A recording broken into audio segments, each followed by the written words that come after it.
done half my job for me, which is good because now I will have to finish off quickly. But he described me as T3, so suddenly I have this visions of me as this terminal of Delhi airport. But jokes apart, as he very rightly said, when I thought about curating this webinar and I had this conversation with Hariji about what is it that we want to come out of this webinar, I realized that the more I study about temples personally, that our temples are not the preserve of archaeologists alone. They do not belong to the ASI. They do not belong to architecture students. They do not belong to the casual tourists. They do not belong to historians.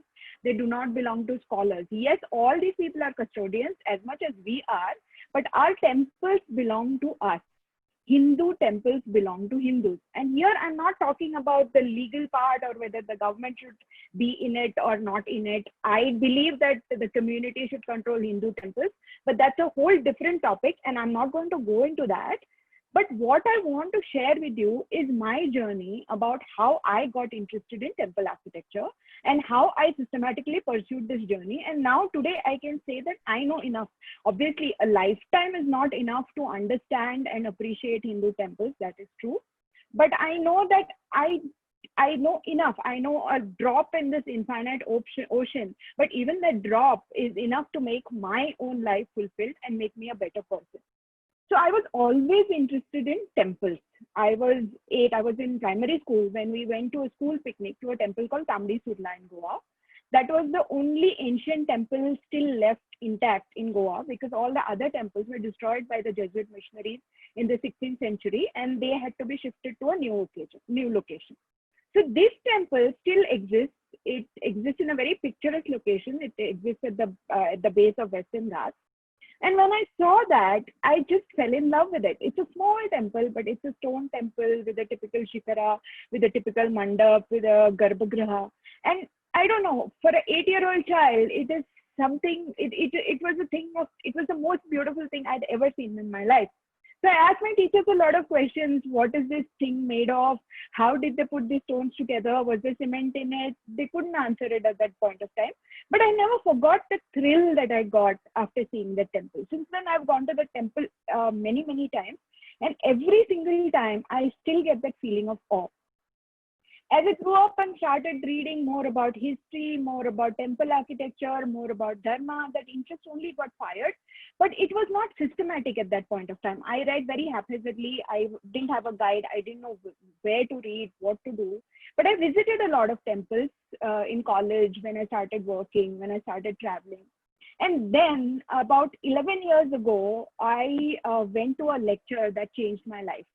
That lecture was by somebody whom we are going to hear in a short while now, Dr. D.V. Devlurkar, senior archaeologist and an expert in Indian iconography.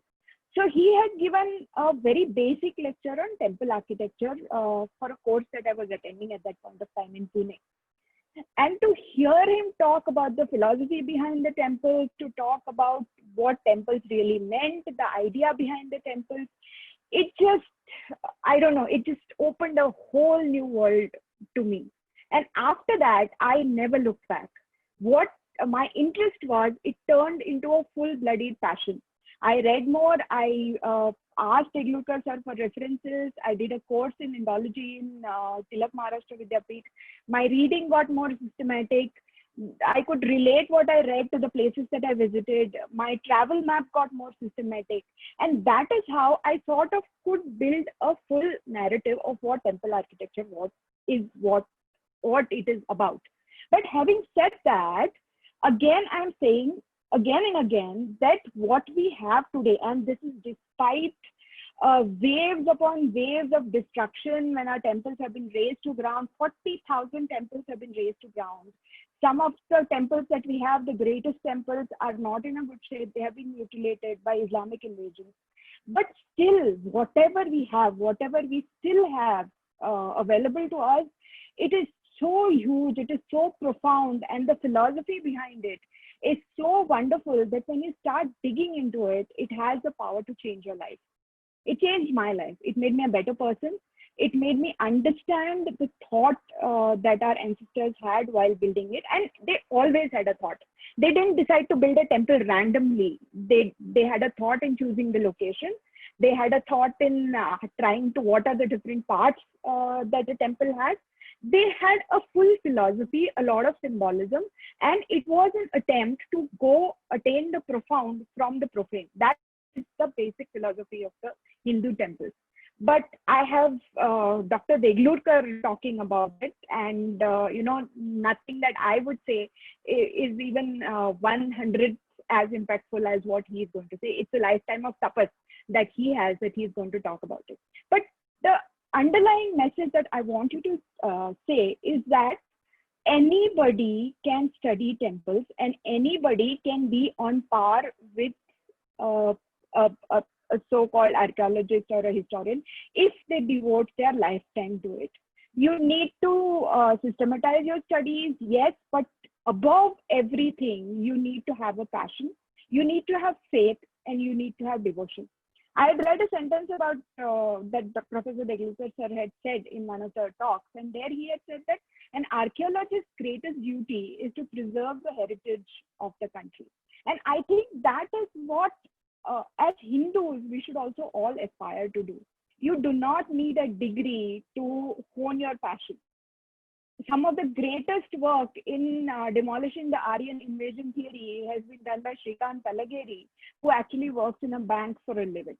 But nobody can deny his research because he has devoted his entire lifetime to this subject.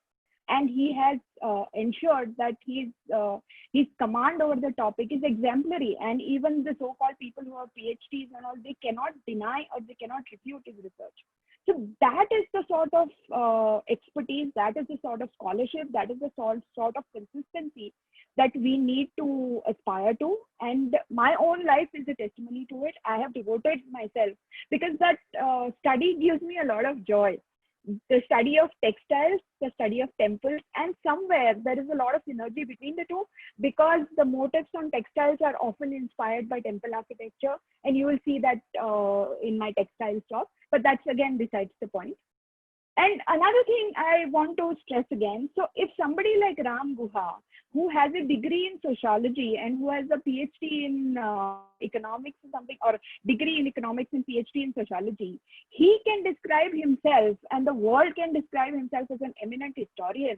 What stops us, people who have the faith, who have the passion, who have the intelligence, and who have the ability to devote themselves to a systematic study of temple architecture and sculptures, to take this up and say that this belongs to us? We need to preserve, we need to promote, and we need to ensure that what we have, this enormous legacy, this tremendous spiritual dhan that we have, how would I say, this legacy that we have to ensure that it passes on to our future generations. Which is why studying our temples and devoting ourselves to the study of temple architecture is so important. And all of us can do that. Obviously, you're not going to spot overnight, but you can start somewhere. You can start from documenting your neighborhood temples. Just take a camera. You'll have small temples, which may not be very old, but they'll be 100 years old, 500 years old, 200 years old, 40 years old, but all of them will have a story. Talk to the pujari, ask him about the Salapurana. Find something, make a little blog, put a lot of pictures, put it on social media. What stops you? Nothing really. It's just that our mind that stops us. We all go to temples, we go inside, we do the darshan, we take the prasad that the pujari gives us, we take the tirtha the prasad the pujari gives us, and then we just spend 2-3 minutes there and we come out. Do we spend time understanding the temple, why it was built in the place that it was built, who built it initially? Is the original temple still existing? Are some parts of the original temple still existing? When was it renovated? Why was it renovated? Was it destroyed? Do we ask all of these questions? No, we don't. I would request all of you who's coming and attending this webinar today and who is joining us on Facebook, that next time you go to the temple, do darshan, pray. Of course, that's what a temple is meant for. But also take some time out to understand the architecture of the temple, to see why the temple was built, the philosophy behind it, the stories of the people who built it. And literally, you'll find that in your neighborhood, there would be temples galore, and every temple will have a story. Let's unearth those stories. And this webinar is the first step in this direction.